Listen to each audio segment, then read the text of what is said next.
السلام علیکم ناظرین د نن ورځ تازه ترین ویلاګ سره زه یم اجاز یوسفزی. کتونکو په ننني ویلاګ کې به زه په درې موضوعاتو باندې خبره کوم چې خیبر پښتونخوا یو وارې بیا د بدترین دهشتګردۍ په لپیټ کې دی. پیښور، نوخار، لکي مروت، بنو، جنوبي وزیرستان او ټانک کې د ترهګرۍ واقعیات رامخته شوي دي چې پکې سکیورټي اهلکار او عام خلک شهیدان شوي دي او دغه رنګ اتو پورې ویل کېږي چې دهشتګرد په دې کې هم هلاک شوي دي. د دې نه علاوه بولان ایکسپریس هم د کوم چې د کراچۍ نه کویټا ته را روانو دغه ریل ګاډی په جیکب آباد کې ودرولې شوی دی او په دې اړه ویل کېږي چې د دهشتګردۍ د خدشاتو له وجې د بولان ایکسپریس چې کوم دی جیکب آباد کې ودرولې شوی دی. د دې نه علاوه ټانک نه صحافي انعام الله اغوا کړی شوی دی. پولیس په دې اړه ځان بې خبره ګڼي چې ګنې موږ ته په دې اړه څه معلومات نشته. د دې نه علاوه د پروګرام په اخري برخه کې به زه خبره کوم چې د عمران خان او د اسټابلیشمنټ ترمنځ چې کوم مذاکرات دي، مجوزه مذاکرات دي، دا کوم ځای ته ورسېدل او د تحریک انصاف دننه چې کوم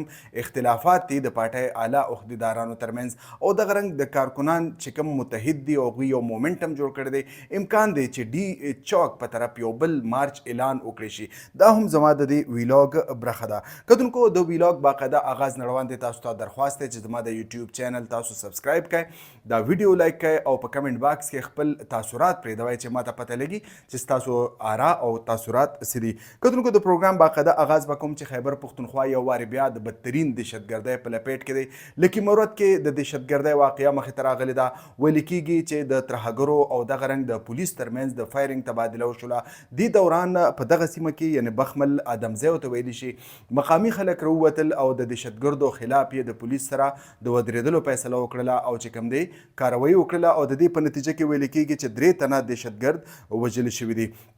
د دې نه علاوه د لکي مروت هم شهباز خیل سیمه کې نامعلومه کسانو یعنی نامعلومه دهشتګردو فایرنګ کړی دی چې په نتیجه کې 2 کسان په حق رسیدلی دي. په دې کې ویل کېږي چې دا یو تن مقامي سیاسي رهنما دی او ډیر زیات اکټیو دی. د دې نه علاوه زه به لږ ذکر کوم چې جنوبي وزیرستان کې هم پرون دهشتګرد ورغلي په یو کور باندې او 2 اهلکار یې د ځان سره وړي دي، یو یې جوبل کړی دی. د دې په جواب کې پولیس کاروایي وکړله او مقامي خلک هم ورسره ودرېدل او ویل کېږي چې 3 پورې دهشتګرد په دې کې وژلي شوي دي. نوخار تارو جبه کې هم اهمترین د دهشتګردۍ واقعات مخې ته راغلي دي. اکسایز اهلکاران چې کوم دی د یو مشکوک ګاډي پسې شو، ویل کېدل چې په دې کې څه مشکوک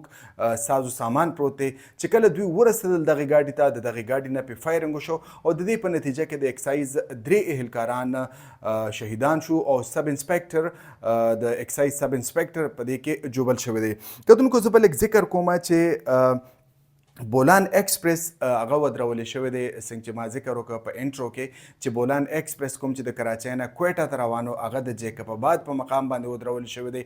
سخترین د دهشتګردۍ خدشات موجودو. د دې راپورټس په بنیاد باندې حکومت دا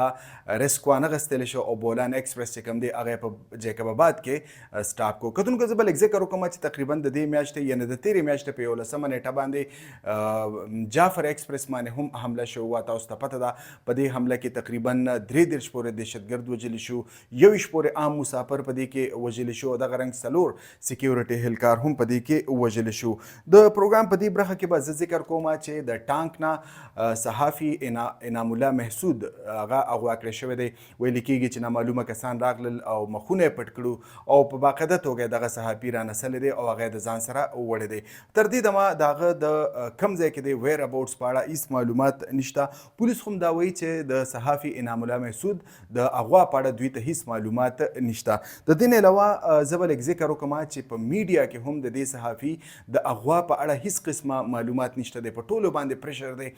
په الکترونیک میډیا باندې یعنې مین سټریم میډیا چې کوم ده په هغې کې هیڅ قسمه سټوري د صحافي انامالله د اغواګۍ حوالې سره نشته. اگر چې په سوشل میډیا باندې څه لږ ډېر خبرونه چلیږي خو په مین سټریم میډیا باندې دا خبر چې کوم دی حذف کړی شوی دی. کتونکو د پروګرام په دې اخري برخه کې به زه ذکر کوم چې د تحریک انصاف او د اسټابلیشمنټ ترمنځ چې کوم مجوزه مذاکراتو دا کوم ځای ته رسیدلی دي. زه به یو د کالم یعنې په جنګ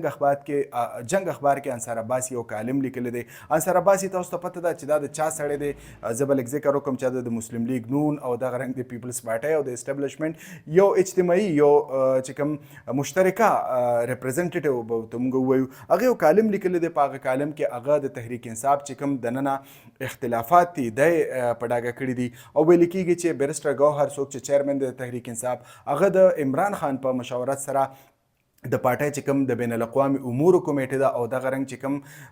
د دې نه علاوه د خارجه امورو کمیټې دي دا هغه تحلیل کړي دي بیرسټر ګوهر او د دې په نتیجه کې د دې چې کوم هارډ لاینر یعنی سخت ممبرانو کاغه زلفي بخاري دی کاغه ډاکټر شهباز ګل دی عاطف خان دی سجاد برکی دی هغه هم په د دې اډر په نتیجه کې دوی معطل کړي شوي دي کتونکو داسې خاص خبره نه ده ځکه چې دا کمیټې په جنوري په میاشت کې جوړه شوې دا جوړیږي او ماتیږي دا د تحریک انصاف خپل اندرونی پالیسۍ دی چې کله څوک موضوع ني نو هغه رامخکې کوي چې موضوع ني نو هغه وروستو کې د تحریک انصاف اندروني معامله ده هغه دا وایي چې د تحریک انصاف دننه چې کوم اختلافات دي او د دې نه علاوه د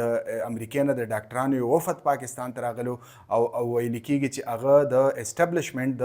اسټابلیشمنټ نه علاوه د حکومتي اراکینو د نمایندګانو سره او د چارواکو سره ملاقاتونه کړو انصار عباسي دا هم کلیم کی چې دغه وفد د چیرمن عمران خان سره هم په اډیاله جیل کې ملاقات کړی دا اگر چې داسې قسمه خبر مونږ نه دی اورېدلی خو نن انصار عباسي د دې په باقاعده توګه په خواله کړی دی چې ګني د عمران خان سره د امریکې د ډاکټرانو دغه کمیټه ملاقات کړی دی کتونکو په دې ملاقاتونو کې هم په مبینه توګه ویل کېږي چې د اسټابلیشمنټ سره چې کوم مذاکرات دي د هغې شکل به څنګه کله به کېږي څنګه به کېږي دا قسمه معاملات ډسکس شوي دي د دې نه علاوه زه بل ذکر وکړم چې د خیبر پښتونخوا په لر وبر کې که هغه سوات دی که هغه ریپور دی که هغه ایبټ آباد دی که مردان دی پیښور دی کرک دی په دې ټولو سیمو کې د تحریک انصاف چې کوم کامیاب ورکر کنونشن دی کارکنان په جوش او جذبه کې دي هغوی دا وایي چې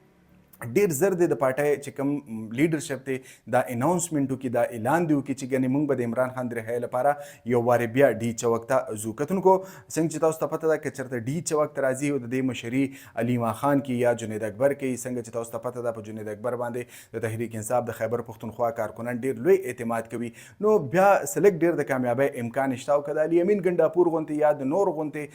چې هغه چې کوم مشران دي د علي امین غوندې نو امکان دی چې هغه د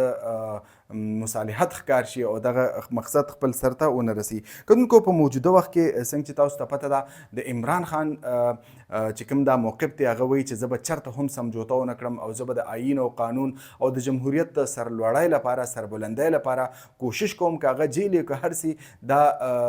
صحبتونه به عمران خان برداشت کړي دا خبره ده خو زه به لږ په آخر کې ذکر وکړم چې انصار عباسي کوم چې ډېر د منافقانه طریقې سره د تحریک انصاف دننه چې کوم اختلافات اگر چې هر چاته پته ده د اختلافات دا خو د جمهوریت حسن دی ویل کېږي چې په جمهوریت کې اختلاف نه نو بیا خو هغه جمهوریت نشه نو هغه داسې راښکاره کړي دي انصار عباسي چې ګنې پارټي په ختمېدو دا اختلافات دي او د امریکې په چې کوم اوورسیز مشران دي د پارټۍ اگر چې ډېر زیات فعال دي متحرک دي د هغوی د راړ غورځولو په هغوی کې دړار پیدا کولو لپاره انصار عباسي دا کالم لیکلی دی او تاسو ته پته ده چې هغه ډېر زیات د فرسټریشن ښکار دی ځکه چې د هغه کوم لیډر دی میا نواز شریف صاحب هغه پرفارمنس نه کوي د هغه چې کوم پولیټیکل